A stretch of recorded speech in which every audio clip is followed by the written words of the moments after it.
नाशिकमध्ये चारित्र्याचा संशयातून पतीनं स्वतःच्या पत्नीचा खून केल्याची धक्कादायक घटना काल सायंकाळी उघडकीस आली.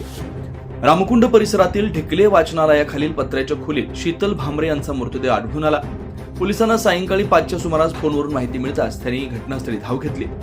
प्राथमिक तपासात शीतल यांच्या बुटाच्या लेसनं गळा आवळून खून झाल्याचं स्पष्ट झालं. घटनेनंतर संशयित पती नितीन भामरे यांनी खोलीला बाहेरून कुरूप लावला आणि पळ काढला. सध्या तो फरार आहे. पंचवटी पोलिसांनी त्याच्याविरुद्ध गुन्हा दाखल केलाय. वरिष्ठ निरीक्षक गजेंद्र पाटील यांच्या पथकानं आरोपीच्या शोधासाठी विशेष मोहीम सुरू केली आहे. परिसरात मोठ्या प्रमाणात तपास चालू आहे. क्रूर हत्याकांडामुळे रामकुंड परिसरात भीतीचं वातावरण निर्माण झालंय. 9 न्यूज महाराष्ट्रासाठी प्रतिनिधी अमोल वाघमोडे.